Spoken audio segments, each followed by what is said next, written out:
A moment of madness. 1. A wedding is arranged. Most people who knew Baptista Truthen agreed that there was nothing in her to love, and nothing in her to hate. She did not seem to feel very strongly about anything. But still waters run deep, and nothing had yet happened to make her show what lay hidden inside her, like gold underground. Since her birth, she had lived on St. Maria's, an island off the southwest coast of England. Her father, a farmer, had spent a lot of money on sending her to school on the mainland. At 19, she studied at a training college for teachers, and at 21, she found a teaching job in a town called Tor-upon-Sea, on the mainland coast. Baptista taught the children as well as she could, but after a year had passed, she seemed worried about something. Mrs. Wace, her landlady, noticed the change in the young woman and asked her what the matter was. "It has nothing to do with the town, or you," replied Miss Truthen. She seemed reluctant to say more. "Then, is it the pay?" "No, it isn't the pay."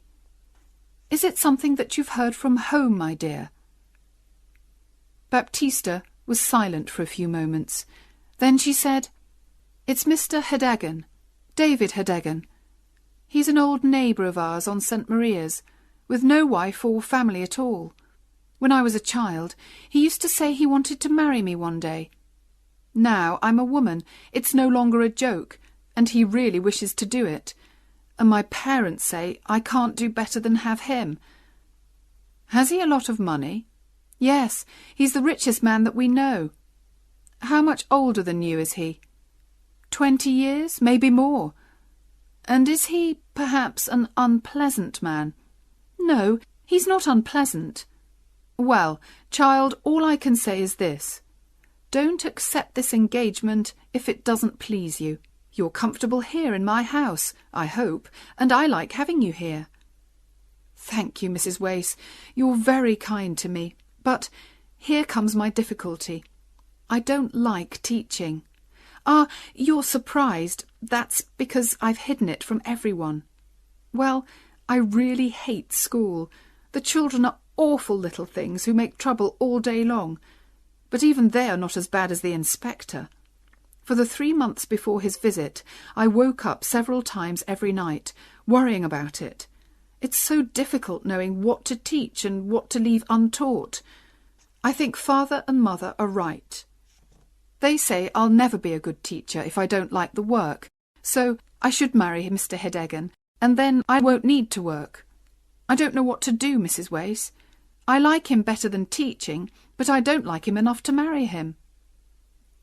These conversations were continued from day to day, until at last the landlady decided to agree with Baptista's parents. "Life will be much easier for you, my dear," she told her young friend, "if you marry this rich neighbour." In April, Baptista went home to St. Maria's for a short holiday, and when she returned, she seemed calmer.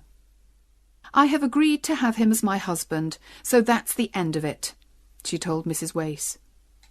In the next few months, letters passed between Baptista and Mr. Hedagan, but the girl preferred not to discuss her engagement with Mrs. Wace. Later, she told her that she was leaving her job at the end of July, and the wedding was arranged for the first Wednesday in August.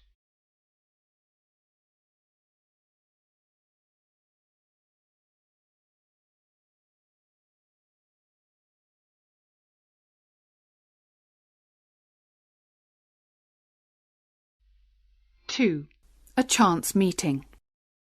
When the end of July arrived, Baptista was in no hurry to return home to the island.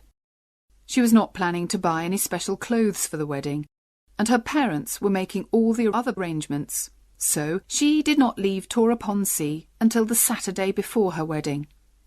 She travelled by train to the town of Pen-zephyr, but when she arrived, she found that the boat to St. Maria's had left early, and there was no other boat until Tuesday. "I'll have to stay here until then," she thought. "It's too far to go back to Mrs. Wace's." She did not seem to mind this. In fact, she was almost happy to wait another 3 nights before seeing her future husband. She found a room in a small hotel, took her luggage there, then went out for a walk round the town. "Baptista! Yes, Baptista, it is!" The words came from behind her. Turning round, she gave a jump and stared. "Oh, is it really you, Charles?" she said. With a half smile, the newcomer looked her up and down. He appeared almost angry with her, but he said nothing. "I'm going home," she continued, "but I've missed the boat." He did not seem interested in this news. "Still teaching?" he said. "What a fine teacher you make, Baptista, I'm sure." She knew that was not his real meaning. "I know I'm not very good at teaching," she replied. "That's why I've stopped." "Oh, you've stopped? You surprise me. I hate teaching." "Perhaps that's because I'm a teacher." "Oh, no, it isn't. It's because I'm starting a new life. Next week I'm going to marry Mr. David Hedegan." At this unexpected reply, the young man took a step back. "Who is Mr. David Hedegan?" he said, trying to sound bored. "He owns a number of shops on St. Maria's, and he's my father's neighbour and oldest friend." "So, no longer a school teacher, just a shopkeeper's wife. I knew you would never succeed as a teacher. You're like a woman who thinks she can be a great actress just because she has a beautiful face, and forgets she has to be able to act. But you found out your mistake early, didn't you?" "Don't be unpleasant to me, Charles," Baptista said sadly. "I'm not being unpleasant. I'm just saying what is true, in a friendly way. Although I do have good reason to be unpleasant to you. What a hurry you've been in, Baptista. I do hate a woman in a hurry." "What do you mean?" "Well, in a hurry to be somebody's wife. Any husband is better than no husband for you, it seems. You couldn't wait for me. Oh, no. Well, thank God that's all in the past for me." "Wait for you? What does that mean, Charlie? You never showed that you felt anything special for me." "Oh, really, Baptista, dear." "What I mean is, there was nothing that I could be sure of. I suppose you liked me a little, but I didn't think you meant to make an honest engagement of it." "That's just it. You girls expect a man to talk about marrying after the first look. But I did mean to get engaged to you, you know." "But you never said so, and a woman can't wait for ever." "Baptista, I promise you that I was planning to ask you to marry me in 6 months' time." She appeared very uncomfortable, and they walked along in silence. Soon he said, "Did you want to marry me then?" And she whispered sadly back, "Yes." As they walked on, away from the town and into the fields, her shoulder and his were close together. He held her arm with a strong hand. This seemed to say, "Now I hold you, and you must do what I want." "How strange that we should meet like this," said the young man. "You and I could be husband and wife going on our honeymoon together, but instead of that, we'll say goodbye in half an hour, perhaps for ever. Yes, life is strange." She stopped walking. "I must go back. This is too painful, Charlie. You're not being kind today." "I don't want to hurt you. You know I don't," he answered more gently. "But it makes me angry, what you're going to do. I don't think you should marry him." "I must do it, now that I've agreed." "Why?" he asked, speaking more seriously now. "It's never too late to stop a wedding if you're not happy with it. Now, you could marry me instead of him, although you were in too much of a hurry to wait for me." "Oh, it isn't possible to think of that," she cried, shaking her head. "At home, everything will be ready for the wedding." "If we marry, it must be at once. This evening, you can come back with me to True Fowl, the town where I live. We can get married there on Tuesday, and then no Mr. David Hedegan or anyone else can take you away from me." "But I must go home on the Tuesday boat," she said, worriedly. "What will they think if I don't arrive?" You can go home on that boat just the same. The only difference is that I'll go with you. You'll tell your parents that you've married a young man with a good job, someone that you met at training college. When I meet them, they'll accept that we're married and it can't be changed, and you won't be miserable forever as the wife of an awful old man. Now, honestly, you do like me best, don't you, Baptista?" "Yes," she whispered. "Then we will do what I say."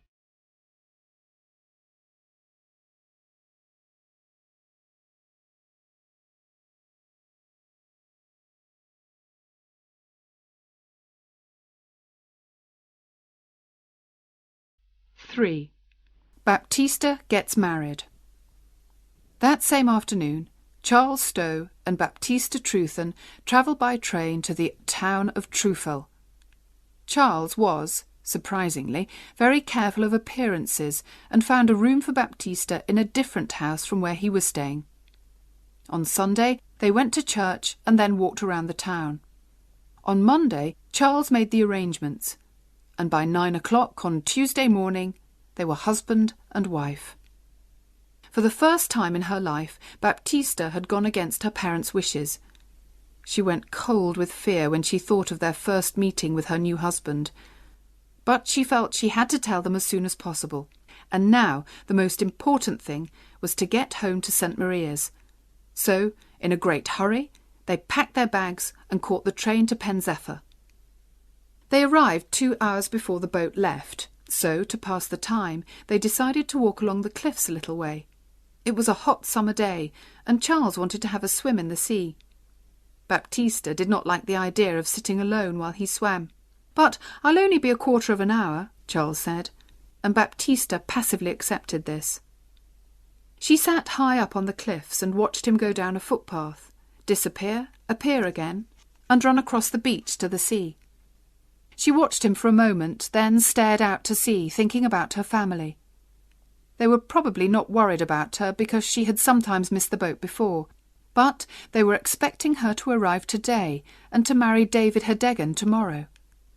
"How angry Father will be," she thought miserably, "and Mother will say I've made a terrible mistake.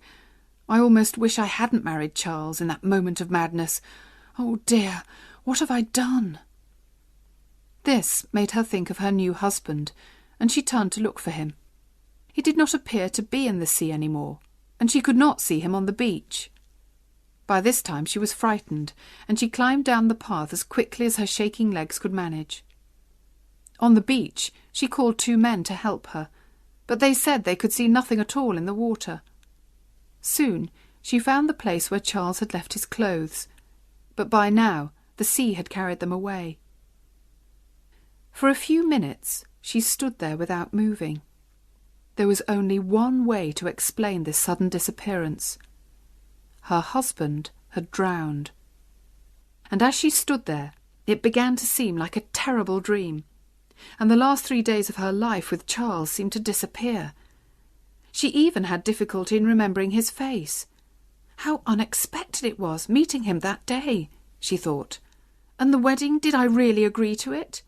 Are we really married? It all happened so fast. She began to cry, still standing there on the beach. She did not know what to do, or even what to think. Finally, she remembered the boat, and catching the boat home seemed the easiest thing to do. So she walked to the station, arranged for someone to carry her luggage, and went down to the boat. She did all this automatically, in a kind of dream. Just before the boat left, she heard part of a conversation which made her sure that Charles was dead. One passenger said to another, "A man drowned here earlier today, you know. He swam out too far, they say. A stranger, I think. Some people in a boat saw him, but they couldn't get to him in time." The boat was a long way out to sea before Baptista realised that Mr. Hedegan was on the boat with her. She saw him walking towards her and quickly took the wedding ring off her left hand. "I hope you're well, my dear," he said. He was a healthy, red-faced man of 55. "I wanted to come across to meet you. What bad luck that you missed the boat on Saturday."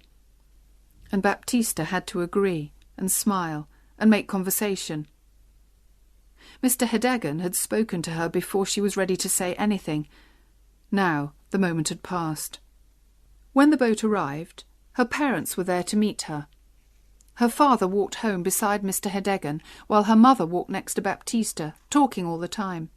"I'm so happy, my child," said Mrs. Trewthen in her loud, cheerful voice, "that you kept your promise to marry Mr. Hedegan. How busy we've been! But now things are all ready for the wedding, and a few friends and neighbours are coming in for supper this evening." Again, the moment for confessing had passed, and Baptista stayed silent. When they reached home, Mrs. Trewthen said, "Now, Baptista, hurry up to your room and take off your hat, then come downstairs. I must go to the kitchen." The young woman passively obeyed her mother's orders. The evening was a great success for all, except Baptista. She had no chance to tell her parents the news, and it was already much more difficult than it had been at first. By the end of the evening, when all the neighbours had left, she found herself alone in her bedroom again. She had come home with much to say, and had said none of it. She now realised that she was not brave enough to tell her story, and, as the clock struck midnight, she decided it should stay untold. Morning came, and when she thought of Charles, it was more with fear than with love. Her mother called from downstairs, "Baptista, time to get up. Mr. Hedegan will be at the church in 3/4 of an hour."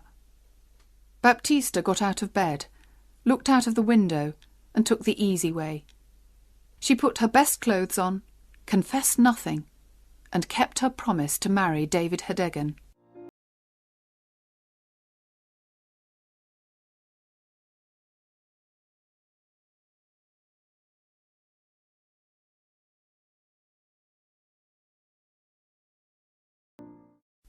"4. The honeymoon. Mr. Hedegan did not worry about his new wife's coldness towards him during and after the wedding. "I know she was reluctant to marry me," he thought, "but that will pass. Things will be different in a few months' time." During the wedding dinner, someone asked Hedegan about the honeymoon. To Baptista's horror, he answered, "Oh, we're going to spend a few days in Pen Zephyr." "What?" cried Baptista. "I know nothing of this."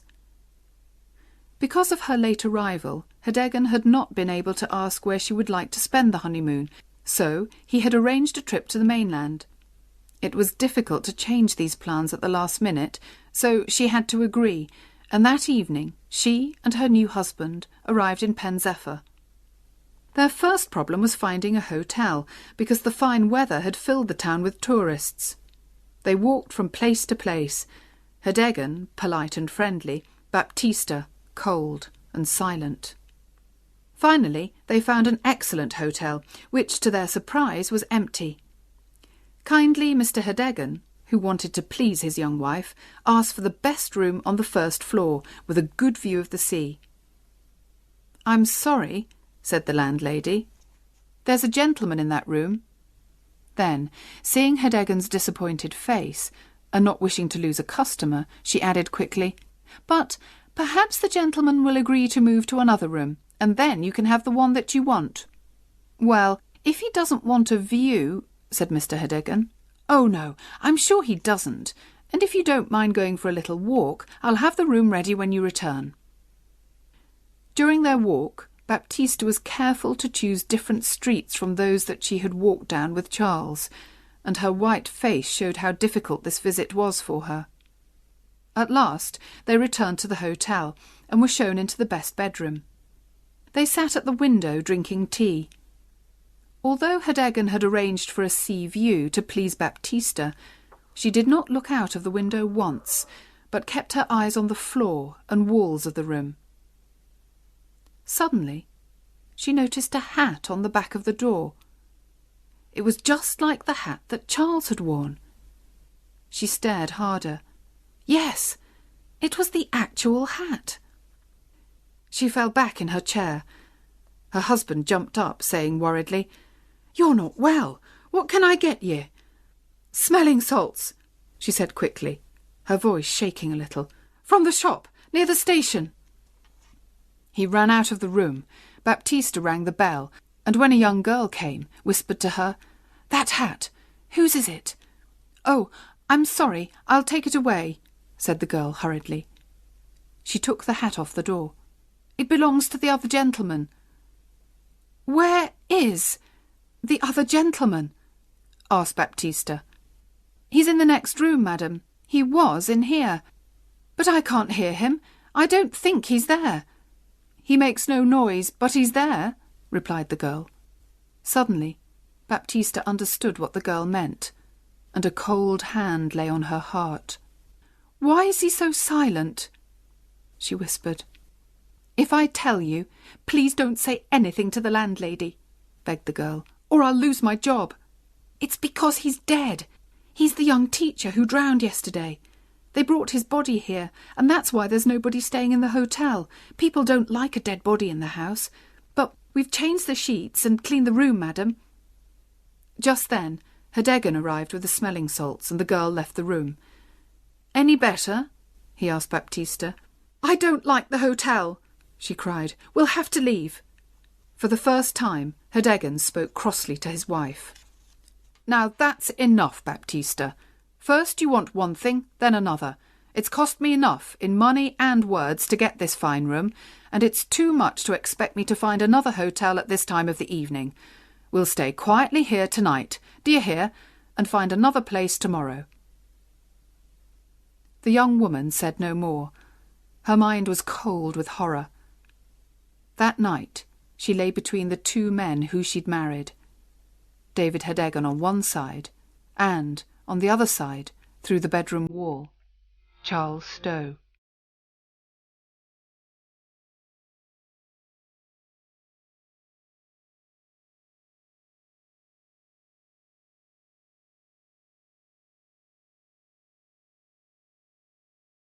"5.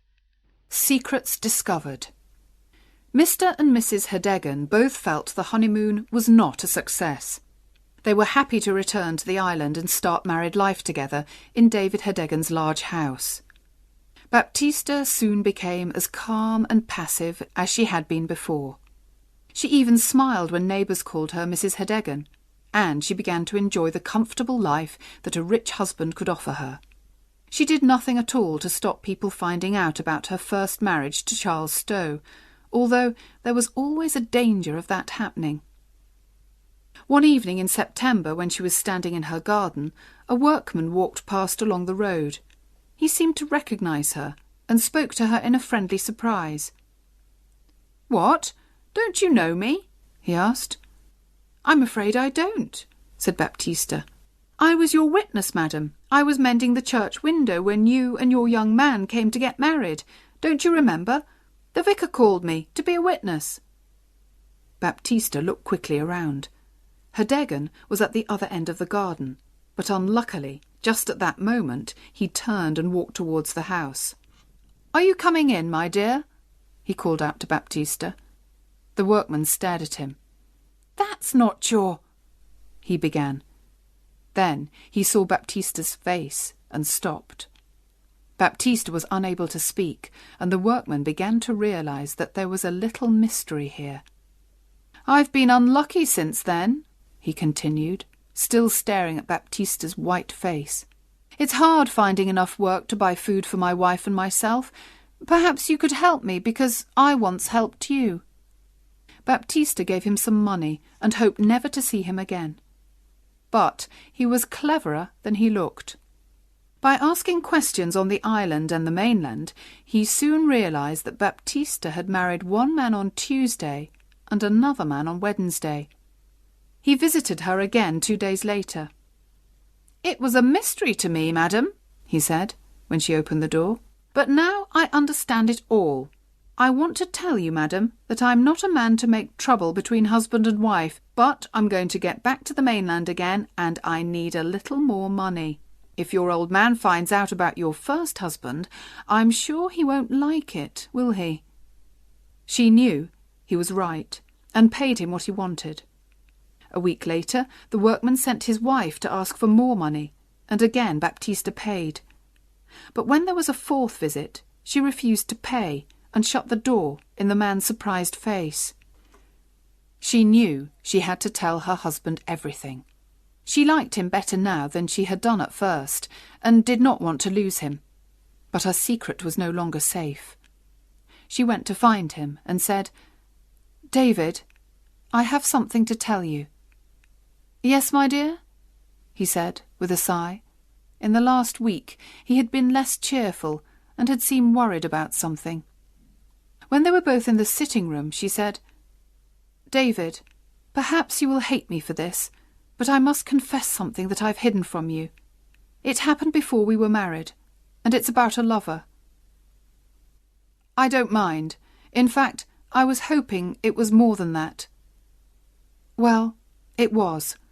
I met my old lover by chance, and he asked me, and, well, I married him. We were coming here to tell you, but he drowned, and I said nothing about him, and then I married you, David, for peace and quietness. Now you'll be angry with me. I know you will." She spoke wildly and expected her husband to shout and scream, but instead the old man jumped up and began to dance happily around the room. "Oh, wonderful!" he cried. "How lucky! My dear Baptista, I see a way out of my difficulty. Ha ha!" "What do you mean?" she asked, afraid he had gone mad. "Oh, my dear, I've got something to confess too. You see, I was very friendly with a woman in Pen Zephyr for many years. Very friendly, you could say, and in the end I married her just before she died. I kept it secret, but people here are beginning to talk, and I've got 4 big girls to think of." "Oh, David, 4 daughters?" she cried in horror. "That's right, my dear. I'm sorry to say they haven't been to school at all. I'd like to bring them to live here with us, and I thought by marrying a teacher I could get someone to teach them, all for nothing. What do you think, Baptista?" 4 grown girls always around the house, and I hate teaching. It kills me. But I must do it. I can see that. I am punished for that moment of madness. I really am." Here the conversation ended. The next day Baptista had to welcome her husband's daughters into her home. They were not good-looking or intelligent or even well-dressed, and poor Baptista could only look forward to years of hard work with them. She went about sighing miserably, with no hope for the future. But when Hedeggen asked her a month later, "How do you like 'em now?" her answer was unexpected. "Much better than at first," she said. "I may like them very much one day." And so began a more pleasant time for Baptista Hedeggen. She had discovered what kind, gentle girls these unwelcome daughters were. At first she felt sorry for them, then grew to like them, and from liking she grew to love them. In the end they brought her and her husband closer together. And so Baptista and David were able to put the past behind them and find unexpected happiness in their married life.